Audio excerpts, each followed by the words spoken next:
and then went to college and went to chiropractic college in Marietta, Georgia, right outside of Atlanta. I was a practicing chiropractor for almost 34 years. I'm still licensed.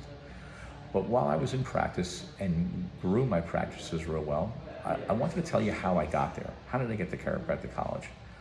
In my youth, I was a competitive tennis player. I was not from a wealthy family. I was probably from a middle-class family, self-taught tennis player, and I went to college. I was a ranked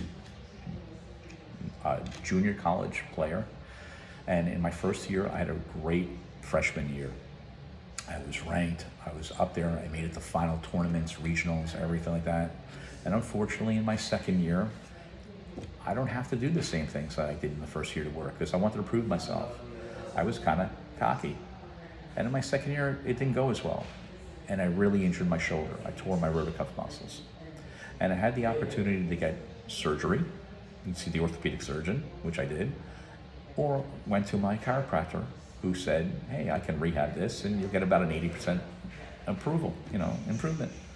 Then I went back to the ortho and they said after surgery, with plenty of rehab, and you'll have about an 80% chance of improving and you're probably not gonna play tennis the way you used to. I thought about it. I said, why would I go with the most aggressive surgery? And so I went with the chiropractic treatment, which helped me. I can move my arm, all ranges of motion. I listened. And that's pretty much what motivated me to go to chiropractic college. It was part of my motivational story. So I went there, I became a chiropractor, I practiced, it was fantastic. After I was practicing successfully in my first office, I decided I wanted to open up another office. I wanted to have two. I was like, let's see if we can have two offices. Now, after 2 years of working, I went to the bank. I said, hey, I'm going to walk in, I'm going to get a loan, and we'll open up office number 2. And when I went to the bank, they asked me, what do you have? I pulled my shirt on. I was young at the time. I said, I have a 401k. I have an IRA. The banker said, what else do you have? And I didn't say anything. He goes, and I remember the question he asked me next. He asked, do you have any life insurance? I said, yes, I have a term life insurance. And he said, there's not much we can do for you. And I was puzzled. And then I remember my insurance agent, what he said to me, he goes, Brian, you should have a whole life product, a whole life insurance product, because the difference between that and a term policy is whole life is an asset. It builds up cash value and it's worth something. And I remembered that. So after that, I basically converted my money and purchased a whole life insurance product. I figured, wow, now I have money in part of that whole life insurance product that is growing, tax deferred, while I'm still getting life insurance. It's almost like I'm multitasking my money. So I did that and I opened up. Eventually, 2 years later, as I built my first office up, I opened up another office. I went on to open and operate 20 chiropractic offices in 3 states at one time. I own them outright, no debt. That's the way I'd like to function. Now, there are things, I believe, as good debt and bad debt. I was not one of the people that wanted to owe banks money. I did not mind borrowing money for myself. And I'll explain. When I opened up an office in a town close to my main office, I purchased this office from a realtor or from the landlord. He owned this office, and he basically was for sale. And I'm like, I didn't want to go to a bank to borrow or a mortgage, so I was able to borrow this money from my life insurance policy from the cash value. And I purchased this office. And people say, how is that possible?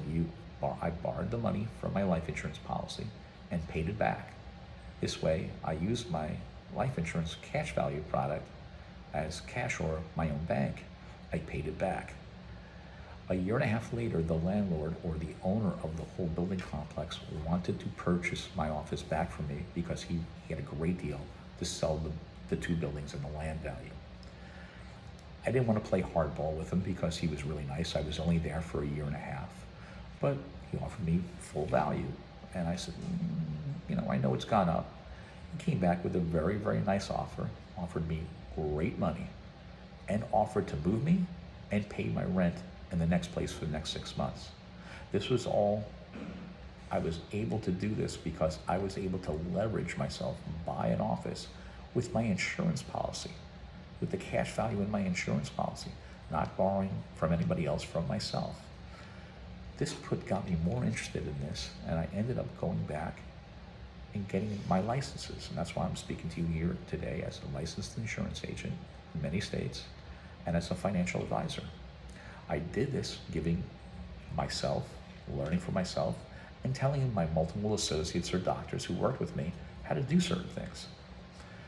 And this is when I realized that nobody else is doing this, especially for professionals or chiropractors. No one's teaching them how to utilize their money or how to basically grow their money or a plan to do this.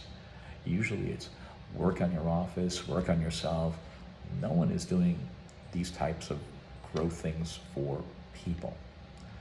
And the purpose of my channel is to give people advice on how to grow their financial wealth while they're living. Life insurance is for living. Annuities is for living.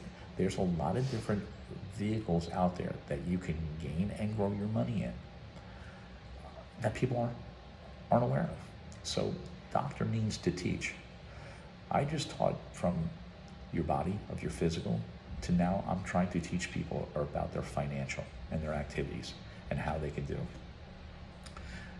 I'm glad for this. I mean, I enjoy doing this when I basically semi-retire, because I hate that word retirement. Some people will say, hey, I'm calling it a day. They're able to. I think you always have something to offer, whether it's either volunteering your time or doing something. I'm one of those people who need to be kept busy. I love playing pickleball. I'm a golfer. I love to fish. But eventually, you get tired of those things if you do them all the time. So I enjoy working with people. During COVID, I missed the interaction with patients or people face to face. We all got to this Zoom type stuff and speaking to people. I like interaction with people. I have no problem speaking with people. You want to call me, you want to ask me a question, please reach out to me. I'm more than happy to speak with you about anything of your concerns. But I'm here to help. We all have life stories. This is kind of mine. As a hardship thing, I've done this. Like I said, I've been a financial advisor over 5 years now, doing it professionally. I have the knowledge over the last 30 years of learning and doing it on myself and forming it. I have a business partner who is my mentor in this, who is my insurance agent, who has been in this business for over 45 years now. And if I don't know the answer to something, I'll get you the answer. I'm not afraid to say, I don't know. But that's a little bit about who I am, what I like to do. I live in South Florida. I love being outside all the time. A rainy day here is a bummer, but it's a good movie day. It's good to watch a movie, whether it's on Netflix or something like that. And that's what I do. That's what I enjoy. So welcome to my YouTube channel. If there's any way I can help you, just reach out, and have a great day.